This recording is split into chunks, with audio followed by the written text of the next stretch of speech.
राज्यामध्ये आगामी स्थानिक स्वराज्य संस्थेच्या निवडणुकीसाठी महायुतीमध्ये अजून युतीसंदर्भात कोणताही निर्णय झाला नाहीये। मात्र असं असताना छत्रपती संभाजीनगरच्या सिल्लोड नगर परिषदेसाठी माजी मंत्री अब्दुल सत्तार यांचे पुत्र अब्दुल समीर यांची उमेदवारी निश्चित करण्यात आली आहे। विशेष म्हणजे अब्दुल समीर शिवसेनेकडून स्वबळावर निवडणूक लढवणार आहे। त्यांचा सामना थेट भाजपशी होणार आहे। त्यामुळे महाराष्ट्रातील महायुतीमध्ये स्थानिक स्वराज्य संस्थेच्या निवडणुकीमध्ये पहिली फूट पडली अशी चर्चा पाहायला मिळते। दरम्यान या संदर्भात अब्दुल समीर यांच्याशी बातचीत केलेली आहे आमचे प्रतिनिधी मोहसिन शेख यांनी। माझ्यासोबत अब्दुल समीर आहेत। यांची ओळख म्हणजे माजी मंत्री अब्दुल सत्तार यांचे पुत्र आहे आणि सिल्लोड नगर परिषदेमध्ये नगराध्यक्ष पदासाठी ते निवडणूक लढवतात।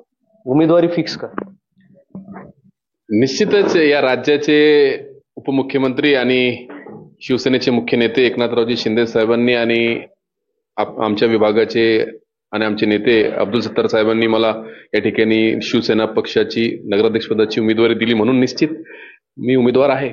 उमेदवारी निश्चित झाली हो। म्हणजे तुम्ही महाराष्ट्रातले महायुतीचे पहिले उमेदवार ठरले की ज्यांची उमेदवारी फिक्स झाली शिवसेनेची हा महायुतीची म्हणजे मी तुम्हाला स्पष्ट करून देतो की आमच्या शिवसेनेचे मुख्य नेते एकनाथरावजी शिंदे साहेबांचा आणि आमदार अब्दुल सत्तार साहेबांचा त्या ठिकाणी चर्चा होऊन ठरलेलं आहे की नगराध्यक्ष पदाची उमेदवारी अब्दुल समीर यांना सिल्लोडमधून द्यायची आहे म्हणून मी शिवसेनेचा उमेदवार आहे। नगराध्यक्ष पदा महायुतीचा नाही म्हणायचं, शिवसेनेचा उमेदवार आहे मी, महायुतीचा विषयच नाही ना, मी शिवसेनेचा उमेदवार आहे। आणि आमदार अब्दुल सत्तार साहेबांनी स्पष्ट केलेलं आहे की आम्ही स्वतंत्र लढणार आहे। यासाठी स्वतंत्र लढणार आहे की आम्हाला सर्व कार्यकर्त्यांना न्याय द्यायचा आहे आणि गेल्या अनेक वर्षापासून जेव्हापासून नगरपालिकेच्या निवडणुका मी बघतोय गेल्या 20 वर्षापासून स्वतंत्रच लढतोय आम्ही। त्यामुळे आता या सगळ्या गोष्टी म्हणजे ज्या चर्चा सुरू आहे पुढे निर्णय काय होईल माहित नाही, पण सिल्लोडचा निर्णय जवळपास झाल्याचं आपल्याला पाहायला मिळतं।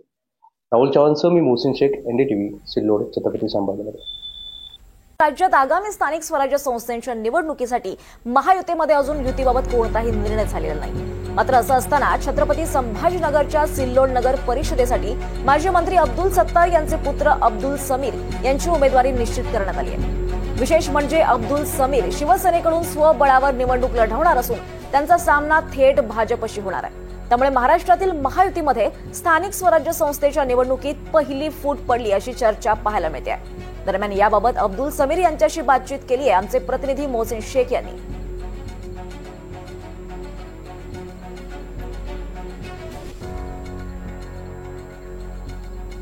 या संदर्भात अधिक माहिती घेऊयात आमचे प्रतिनिधी मोहसिन शेख यांच्याकडून। मोहसिन, काय अधिक माहिती या संदर्भात?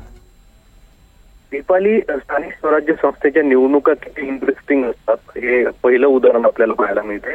महायुतीमध्ये अजूनही स्वबळावर लढणार की युती करणार यावर निर्णय झालेला नाही। मात्र महायुतीतील ही पहिली फूट पडली असं म्हणता येईल, कारण एकनाथ शिंदे आणि अब्दुल सत्तार यांनी आपल्याला ग्रीन सिग्नल दिलाय, आपली उमेदवारी जाहीर केली असा दावा अब्दुल सत्तार यांचे पुत्र अब्दुल समीर यांनी केलाय। आपणच उमेदवार आहोत की आता आपण स्वबळावर लढणार आहोत, भाजपशी सोबत घेऊन लढणार नाही, आम्ही एकटे स्वबळावर शिवसेना म्हणून लढणार असल्याचं त्यांनी म्हटलेलं आहे आणि त्यांनी आपल्याशी एक्सक्लुझिव्ह सगळा खुलासा केलेला आहे। त्यामुळे एकंदरीत महाराष्ट्रातील महायुतीमधली एक पहिली फूट पडली असं म्हणता येईल आणि पहिला शिंदे गटाचा नगराध्यक्ष पदाचा उमेदवार देखील जाहीर झाला असं देखील म्हणता येईल। त्यामुळे एकंदरीत आता या पुढील 2-3 दिवसात अनेक महाराष्ट्राच्या राजकारणात या निवडणुकी संबंधित घडामोडी घडण्याची शक्यता आहे। मात्र महायुतीमध्ये अनेक ठिकाणी स्वबळावर निवडणुका लढवल्या जाण्याचा अंदाज वर्तवला जात होता आणि प्रत्यक्षात सिल्लोडमध्ये प्रत्यक्षात आपल्याला पाहायला मिळतोय।